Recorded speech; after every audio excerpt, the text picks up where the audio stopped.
ഇടതുകോട്ടകാത്ത് UR പ്രദീപിന് തിളക്കമാർന്ന വിജയം. 12,202 വോട്ടിന്റെ ഭൂരിപക്ഷത്തിലാണ് പ്രദീപ് രമ്യ ഹരിദാസിനെ പരാജയപ്പെടുത്തിയത്. കോൺഗ്രസ് ഭരിക്കുന്ന പഞ്ചായത്തുകളിൽ പോലും രമ്യ ഹരിദാസിന് ലീഡ് നേടാൻ കഴിഞ്ഞില്ല. 2021 നിയമസഭാ തെരഞ്ഞെടുപ്പിൽ കെ രാധാകൃഷ്ണൻ നേടിയ ഭൂരിപക്ഷത്തിനോട് അടുത്തെത്താനായില്ലെങ്കിലും കഴിഞ്ഞ ലോക്സഭാ തെരഞ്ഞെടുപ്പിലെ ഭൂരിപക്ഷത്തിനേക്കാൾ ഇരട്ടിയിലധികം ഭൂരിപക്ഷത്തിലാണ് UR പ്രദീപ് വിജയിച്ചത്. 9 പഞ്ചായത്തുകളിൽ 9ലും പ്രദീപിന് ലീഡ്.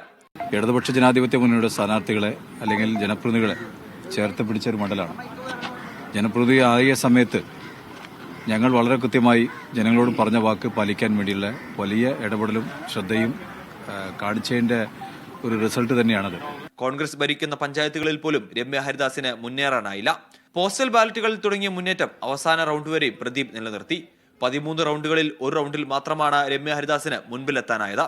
കഴിഞ്ഞ ലോക്സഭാ തെരഞ്ഞെടുപ്പിനേക്കാൾ 2569 വോട്ടിന്റെ കുറവ് രമ്യ ഹരിദാസിനുണ്ടായി. നല്ല രാഷ്ട്രീയ പോരാട്ടം ഇവിടെ നടത്തി. തെരഞ്ഞെടുപ്പ് പ്രവർത്തനത്തിനകത്തൊന്നും ഒരു വീഴ്ചയുണ്ടായിട്ടത് 2021 ഉണ്ടായിരുന്ന ഇടതുപക്ഷത്തിനുണ്ടായിരുന്ന ഒരു 40,000-ഓളം വോട്ടിനകത്ത് 1/3 മാത്രമേ ഇടതുപക്ഷത്തിന് ഇത്തവണ നേടാൻ സാധിച്ചിട്ടുള്ളൂ. എന്നാൽ BJP ഇത്തവണ നില മെച്ചപ്പെടുത്തുകയാണ് ചെയ്തത്. 4,635 വോട്ട് അധികം നേടാൻ ബാലകൃഷ്ണനായി. 2016 UR പ്രദീപ് മത്സരിച്ചപ്പോൾ നൽകിയതിനേക്കാൾ ഭൂരിപക്ഷം നൽകി ചേലക്കരക്കാർ പ്രദീപിനെ ഇടനെഞ്ചോട് ചേർത്ത് പിടിച്ചു. Team media 1 Chelakkara.